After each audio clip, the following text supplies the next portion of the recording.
Good morning, students. Today we are going to do the back exercise of chapter Aladdin and the Magic Lamp.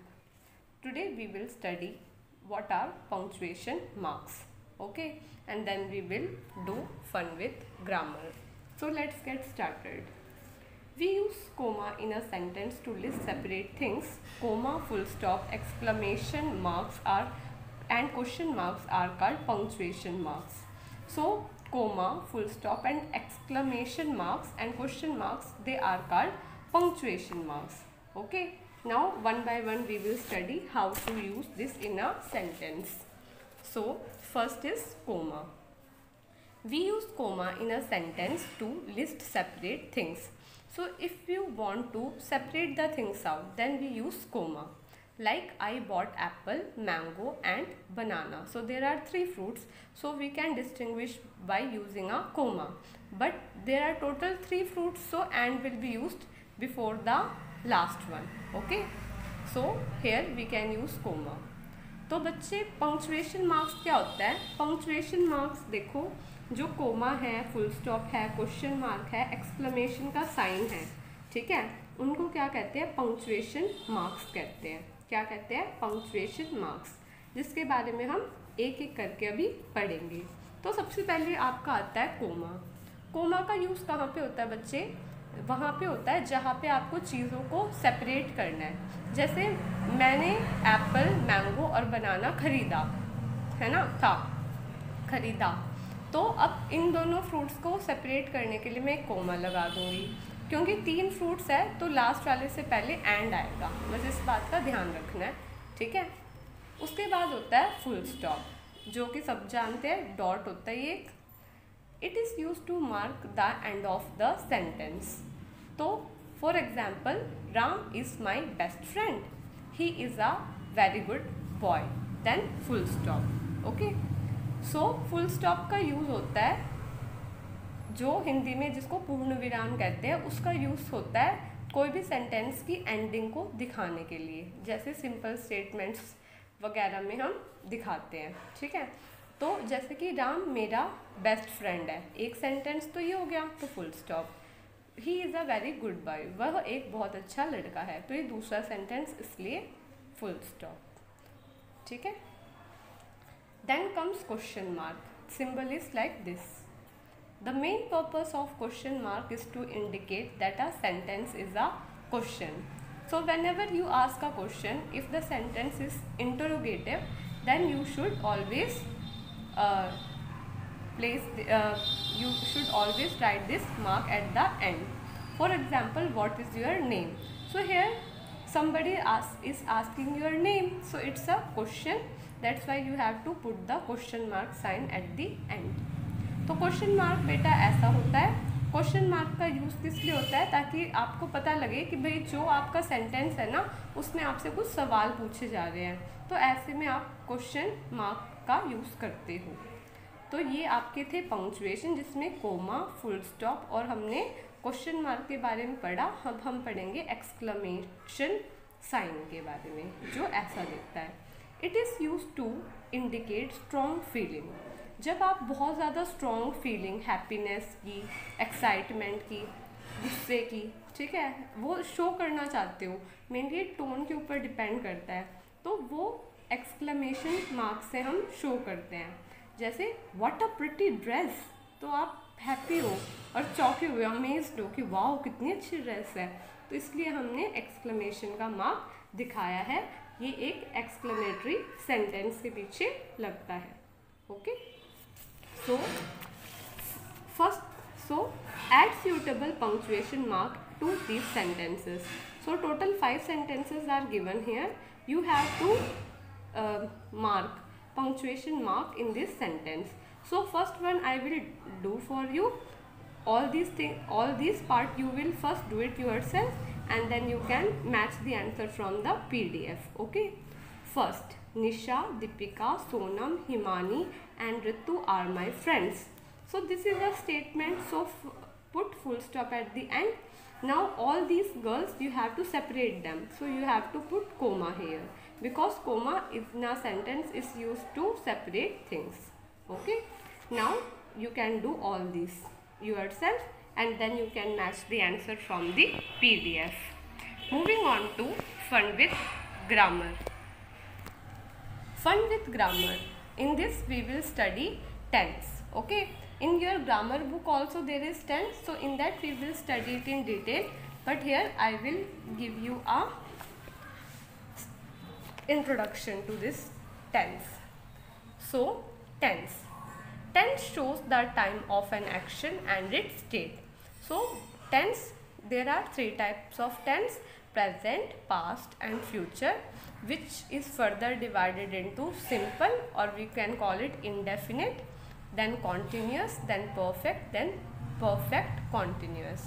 Okay, तो tense बेटा क्या होता है?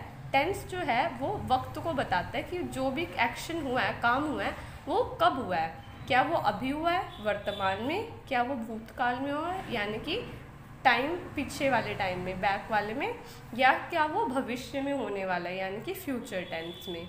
फिर ये जो टेंस है ना बेटा, हर पार्ट फिर फर्दर चार पार्ट में डिवाइडेड है, यानी कि प्रेजेंट टेंस के भी 4 पार्ट है, पास्ट टेंस के भी, ठीक है, इस वे में। तो वो कौन कौन से है? सिंपल है, कॉन्टिन्यूस है, परफेक्ट है और परफेक्ट कॉन्टिन्यूस है। तो हम सबसे पहले पढ़ेंगे सिंपल प्रेजेंट के बारे में। तो सिंपल प्रेजेंट टेंस जो है उसका हम यूज़ पढ़ेंगे।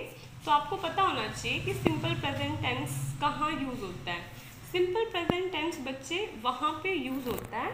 Okay, so we use simple present tense to express an action which happens on a regular basis but nothing is said about its completeness. तो ये जो है ऐसे एक्शन को बताने के लिए काम होता है जैसे जो रेगुलरली हो रहा है बट उसकी कंप्लीटनेस के बारे में हमें कुछ नहीं पता।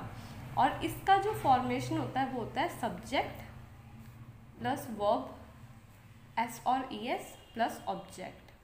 Subject, who is the subject? Doer. Verb means action.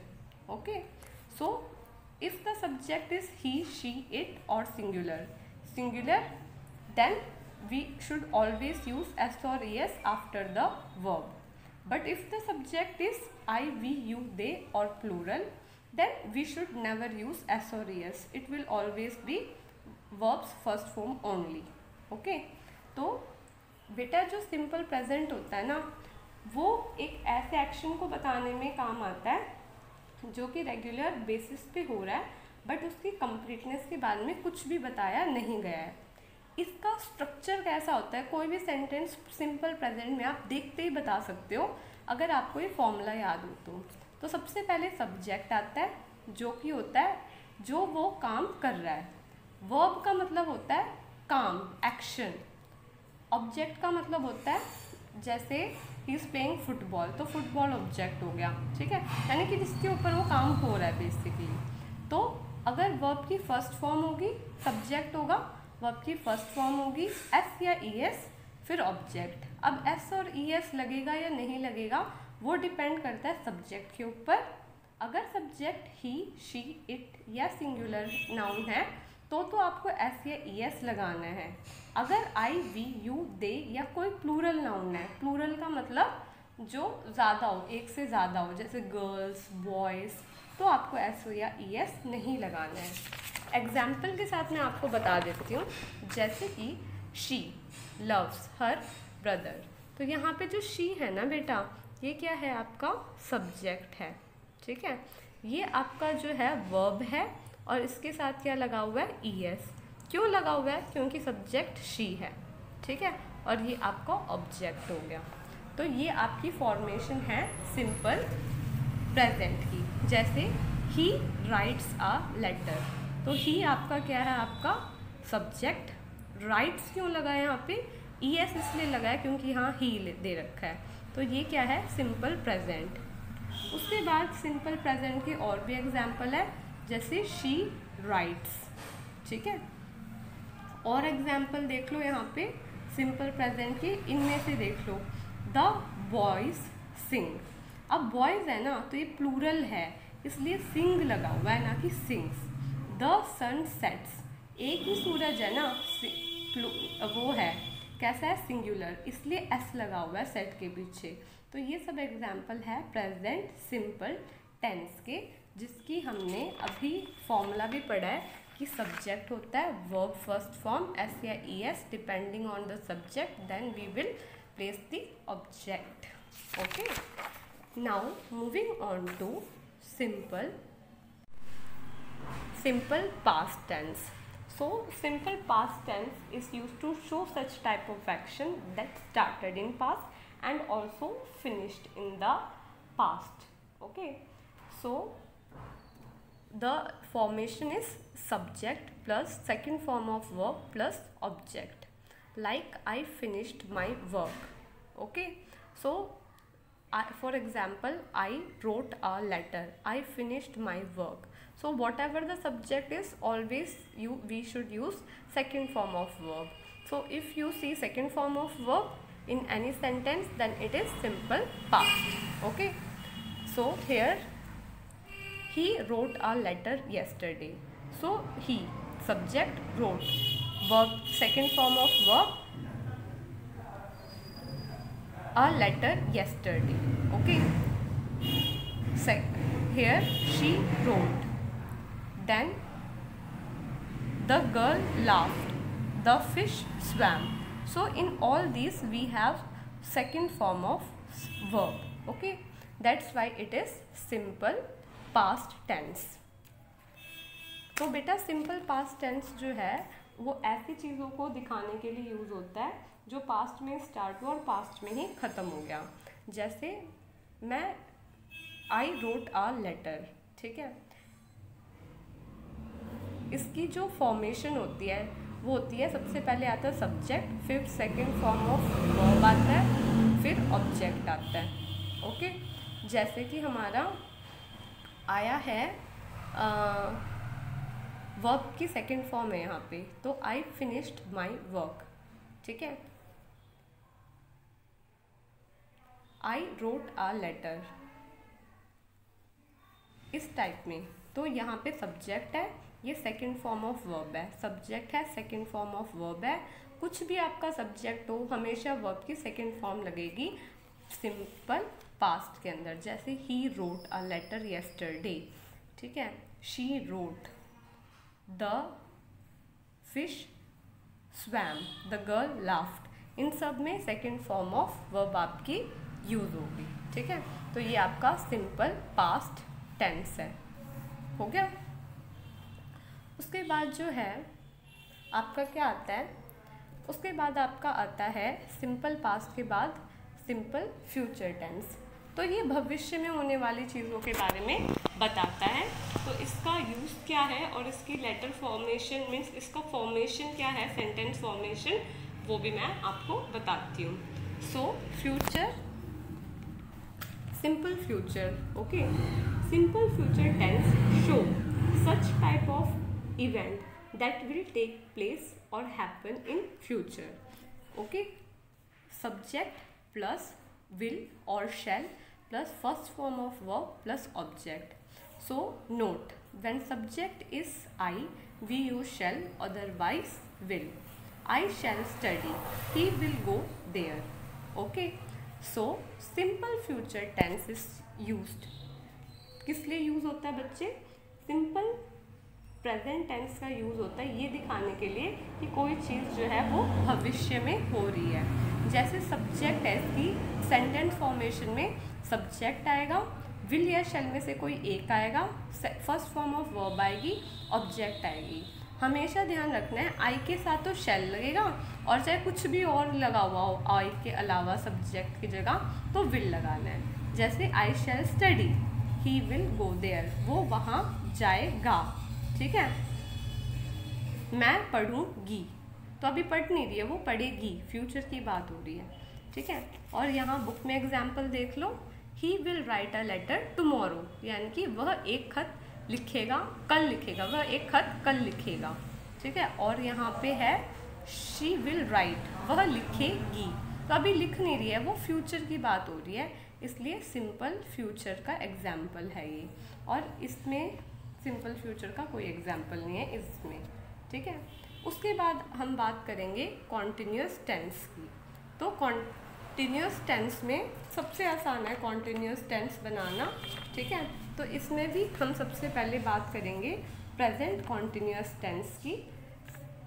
Okay, so the sentence formation is like subject plus is am are plus first form of verb plus ing plus object. Okay, so this is going to show that workings happening right now. For example, I am playing. Okay, so you have to use am with I. If he, she, it or singular noun is there as subject, then you have to use are.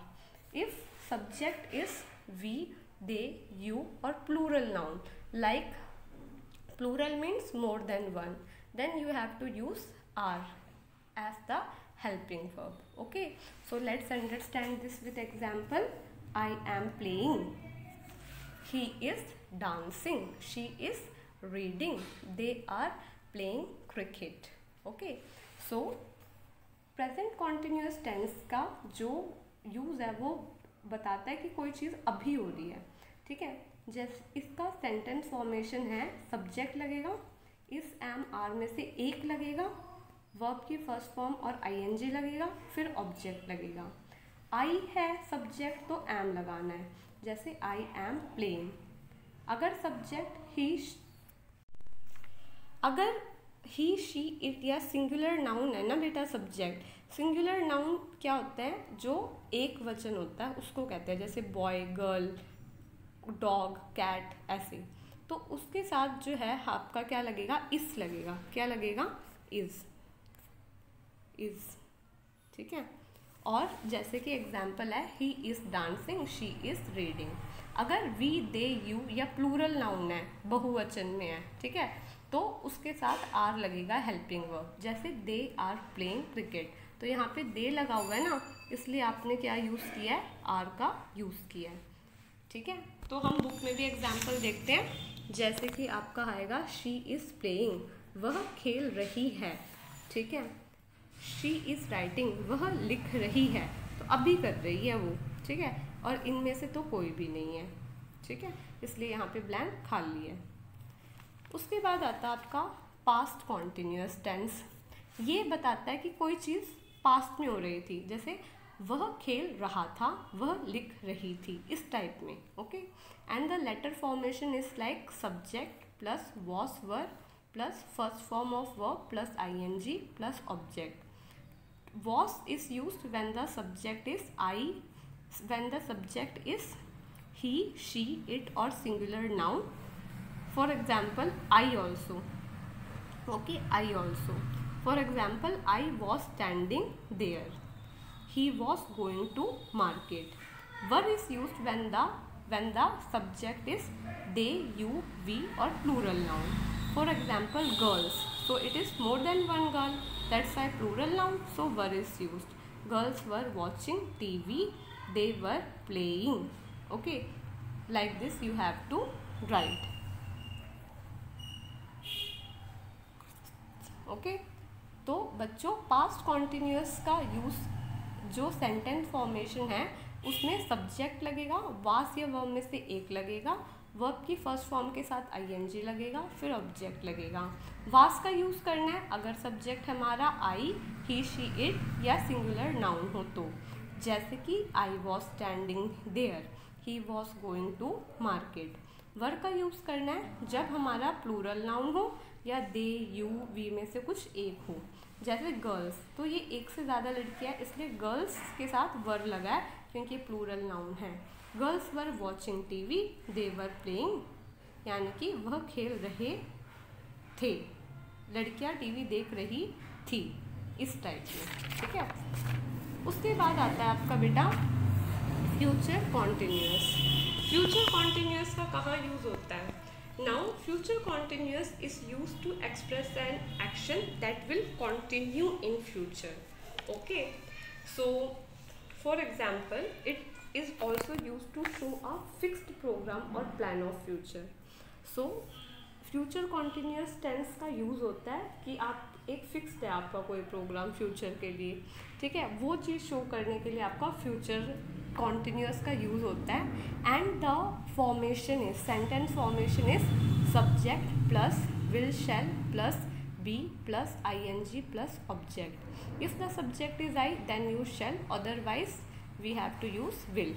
Okay, for example he will be playing cricket in the evening. So this plan is fixed that the boy that he will play cricket in the evening.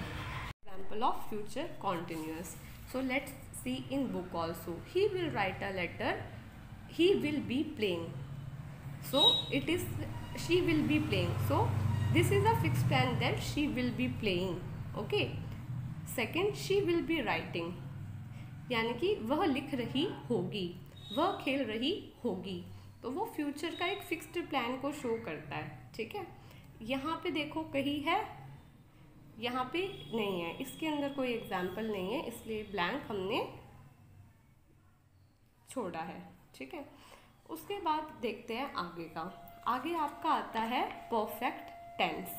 तो perfect tense में भी आपका देखते हैं, सबसे पहले हम present perfect की लेटर फॉर्मेशन देखते हैं। Present perfect tense, okay, so we should use present perfect tense. Where to use present perfect tense? So we should use present perfect tense when we have to like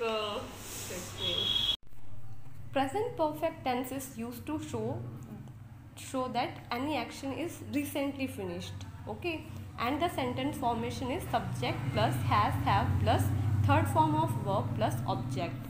Has is used with he, she, it or singular noun. For example, Ram has completed his work. He has completed the project. Have is used with I, you, we, they and plural noun. So I have done my work. तो बेटा जो present perfect tense होता है उसका use होता है बताने के लिए कि कोई काम ना अभी अभी फिनिश हुआ है, ठीक है। जैसे कि राम ने अपना काम ख़त्म कर लिया, ठीक है, उसने अपना प्रोजेक्ट अभी कंप्लीट कर लिया, मैंने अपना काम कर लिया। तो सब्जेक्ट अगर आपका इनमें से कोई है ही, शी, इट या सिंगुलर नाउन में से, तो हैज़ का यूज़ करना है। आई, यू, वी, दे या प्लूरल नाउन में से है तो हैव का यूज़ करना है, ठीक है। तो यहाँ पे भी आपका दे रखा होगा I have done my work, तो आई है इसलिए हैव आया है, ठीक है। यहाँ पे दे रखा है शी हैज़ रिटन, तो शी है इसलिए हैज़ आया है, और इनमें से तो कुछ है ही नहीं तो इसलिए यहाँ पे ब्लैंक छोड़ रखा है मैंने, ठीक है। उसके बाद बच्चों आता है प्रेजेंट परफेक्ट के बाद आता है past perfect tense. Subject plus had plus third form of verb plus object, okay. So it is used for those action और event that has been completed in the past, okay. So this has been completed in the past, it's not talking about recent things, okay. For example, the sentence formation is subject plus had plus third form of verb plus object. I had written a letter to you. मैंने आपको एक खत लिखा था, ठीक है, means वो पहले लिखा था, पास्ट में हो चुकी है वो चीज़।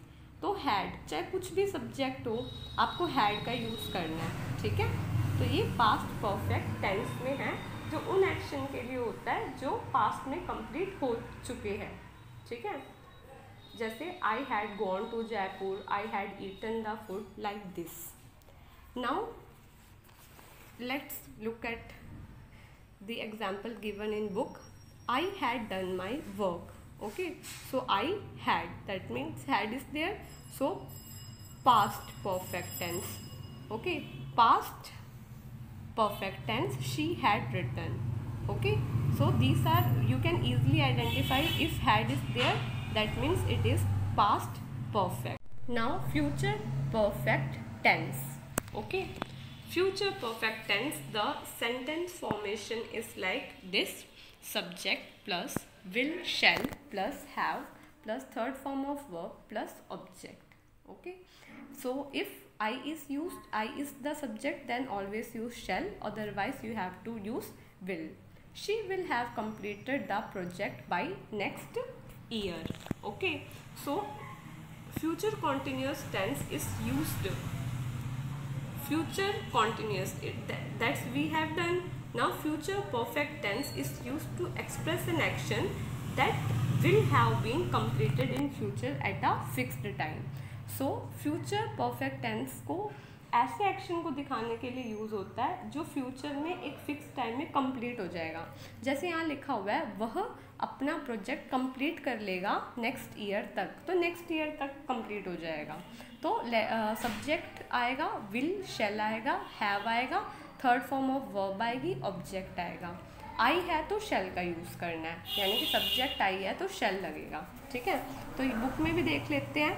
जैसे I shall have done my work, she will have written. तो अगर विल के साथ हैव लग रहा हो ना, या शैल के साथ हैव लग रहा हो, फिर वर्ब की थर्ड फॉर्म आ रही है, तो आपको देख लेना है कि वो फ्यूचर परफेक्ट टेंस है. Okay, so part F, put the following sentence under the correct tense form and complete the table. So this table is given, okay, like this. So you have to place, you have to look at the sentence. For example, the boy sings, the boys sing. So this is the example of simple present, so you have to fill it there. Likewise, you have to look at each sentence very carefully, and then you have to write whether it is simple present, simple present, present continuous, present perfect. Okay, and then you have to fill it. Okay, first do it yourself and then you can match the answer from the PDF. I hope you understood today's class. Thank you so much. Have a nice day. Bye.